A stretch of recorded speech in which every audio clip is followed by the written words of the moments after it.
Bhopal crime branch ने टीकमगढ़ जिले के जतारा क्षेत्र में 2 अवैध हथियार निर्माण फैक्ट्रियों का भंडाफोड़ किया है। पुलिस कमिश्नर हरिनारायण चारी मिश्र ने मामले का खुलासा करते हुए जानकारी दी कि आरोपी परिवार पीढ़ियों से अवैध हथियार बनाने और सप्लाई करने का काम कर रहा है। कार्यवाही में क्राइम ब्रांच ने 3 अधूरी पिस्टल, 1 कंट्री मेड पिस्टल और हथियार बनाने का सामान जब्त किया है। जांच में सामने आया है कि यह धंधा कई दशकों से परिवार के स्तर पर पीढ़ी दर पीढ़ी चल रहा था। क्राइम ब्रांच को सूचना मिली थी कि कुछ शातिर अपराधी वाहन चोरी और अवैध हथियार के कारोबार से जुड़े हैं। इसी सूचना पर टीम ने निशादपुरा इलाके में दबिश दी और 3 संदिग्धों को हिरासत में लिया। इनके कब्जे से 3 चोरी के वाहन बरामद हुए, जिन्हें हनुमानगंज थाने के सुपुर्द किया गया। पूछताछ में आरोपियों ने बताया कि मुख्तार खान इस नेटवर्क से जुड़ा है। उसे हिरासत में लेकर तलाशी लेने पर एक पिस्टल बरामद हुई। मुख्तार ने खुलासा किया कि यह हथियार उसे सुरेंद्र विश्वकर्मा से मिला था। सुरेंद्र ने टीकमगढ़ में उन्नत स्तर की अवैध हथियार फैक्ट्री स्थापित की थी। पुलिस जांच में यह भी सामने आया कि सुरेंद्र और उसका परिवार करीब 40 वर्षों से हथियार निर्माण में संलिप्त है। सुरेंद्र का पिता आनंदी विश्वकर्मा लेथ मशीन से कृषि उपकरण बनाने के नाम पर हथियार तैयार करता था। इसी तकनीक को उसने अपने परिवार और रिश्तेदारों को सिखाया।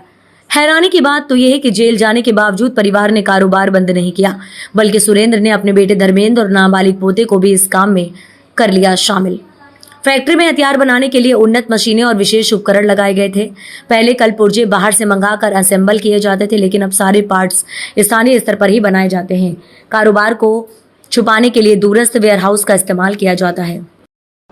संगठित अपराध के विरुद्ध पुलिस लगातार गंभीरता से कार्रवाई कर रही है और संगठित अपराध की इस कड़ी में पिछले दिनों जहां ड्रग्स के खिलाफ भी बड़ी कार्रवाई हुई थी, वहीं अवैध हथियारों के विरुद्ध भी पुलिस लगातार संजीदगी से इसके लिए प्रयासरत थी।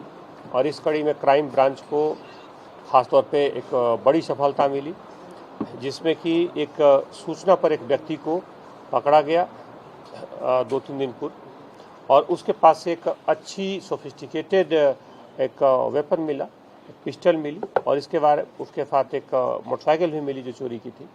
पुलिस ने जब उससे डिटेल्स में बात की, उससे रिमांड पर लेकर और जानकारियां निकाली, तो पता चला कि वो एक जगह से, टीकमगढ़ क्षेत्र में एक जगह से वो पूरी पिस्टल वहां से लाता है और अपराधियों को देता है। इस मुद्दे पर पूरी एक टीम भेजी गई। उसने वहां पर जब पूरे अनुसंधान के बाद उस पूरे गैंग को पकड़ा, तो वहां पर एक कृषि उपकरणों का एक छोटा सा औद्योगिक कुटीर उद्योग की किस्म का एक विकसित एक क्षेत्र दिखा, जिसे पुलिस ने जब तस्दीक की तो एक्चुअली वो कुटीर उद्योग और खासतौर पर कृषि उपकरणों की आड़ में हथियारों को बनाने की फैक्ट्री थी, जिसमें खासतौर पर पिस्टल बनते थे।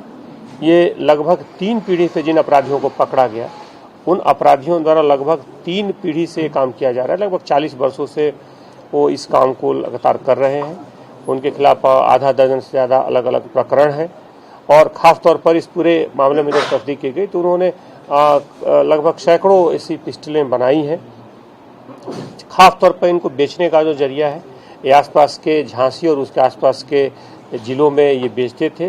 इनका एक अंतर्राज्यीय नेटवर्क है, जिसमें इन पिस्टलों को एक परिष्कृत किस्म के पिस्टल्स हैं जिनको अपराधियों तक पहुंचाते थे। खासतौर पे सीमावर्ती इलाकों का फ़ायदा उठाते हुए सीमावर्ती इलाके का ये दूसरे सीमा पार के जो दूसरे खासतौर पे राज्य के दूसरे तरफ जो कुछ अपराधी थे, और इसमें झांसी के कुछ ऐसे लोगों का नाम आया है जिनसे इनका संपर्क था।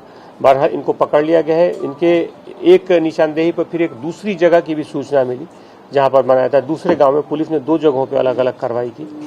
वहाँ से भी कुछ ऐसे खासतौर पर उपकरण पाए गए जिनका कृषि उपकरणों के नाम पर रखा गया था, और जहाँ पे जो सामान मिले हैं वो सामान बहुत बड़ी संख्या में मिले हैं, जिससे खासतौर पर इस तरह के परिष्कृत पिस्टल्स बनाए जा सकते हैं।